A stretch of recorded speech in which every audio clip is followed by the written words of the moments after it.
નમસ્કાર, આલાપ ન્યૂઝમાં આપનું હાર્દિક સ્વાગત છે। આપ નિહાળી રહ્યા છો આલાપ ન્યૂઝ।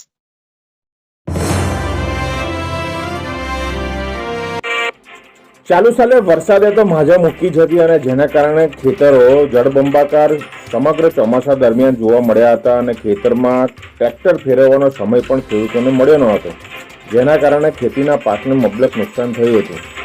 તો વળી હાલ નર્મદાની નહેરમાં નર્મદા કેનાલનું પાણી છોડવામાં આવતા ધરતીપુત્રો પોતાના પાકને બચાવવાની મથામણ તો કરી જ રહ્યા હતા, ત્યારે આમોદથી ભીમપુરા થઈને આછોદ તરફ જતી નર્મદાની નહેરમાં ગાબડું પડતા લાખો ગેલન પાણી એ ખેતરોમાં ફરી વળ્યું હતું, જેના કારણે આ ભીમપુરાના ખેડૂતો માટે ફરી એક વખત આફતના મંડાણ સર્જાયા હતા।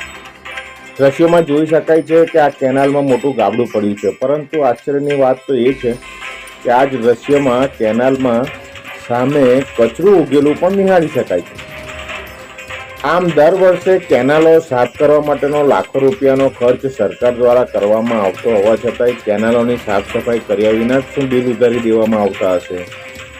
આ કેનાલોની સાફ સફાઈ ન થવાના કારણે પાણી નર્મદા નહેરમાં યોગ્ય રીતે વહન તો થતું જ નથી, પરંતુ એ કચરાના કારણે પાણીનું પ્રેશર સર્જાતા અનેક જગ્યાએ આવી નર્મદાની કેનાલોમાં ભંગાણના દ્રશ્યો અવારનવાર જોવા મળતા હોય છે। એમ આ નર્મદા નહેરમાં થયેલું આ ભંગાણ શું કેનાલોમાં કરવામાં આવેલી સફાઈની કામગીરીની લાલિયાવાડીને કારણે સર્જાયું હશે કે કેનાલની મરામત અથવા તો બનાવવા માટેની તકલાદી કામગીરી છે? જુઓ આ દ્રશ્યમાં કેનાલમાં ઉગેલું ઘાસ એ સ્પષ્ટ દેખાઈ રહ્યું છે। આ કેનાલનું આટલું મોટું ગાબડું એ તકલાદી કામગીરીની એ સાક્ષી પૂરે છે। આમ નર્મદા નહેરના અધિકારીઓની લાલિયાવાડી અને એન્જિનિયરોની નિષ્કાળજીને કારણે નર્મદા નહેરમાં વારંવાર અનેક ઠેકાણે આવા ગાબડાઓ પડવાના કારણે લાખો ગેલન પાણી એ ખેતરોમાં વહી જતું હોય છે અને જેના કારણે ખેડૂતો માટે ઉપયોગી આ નર્મદા નહેર એ આફત સર્જતી હોય છે।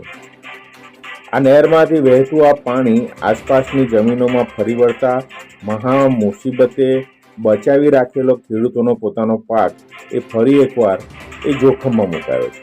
શું સરકાર આ નર્મદા નહેરની કામગીરી વિશે કોઈ કાર્યવાહી કરશે ખરી?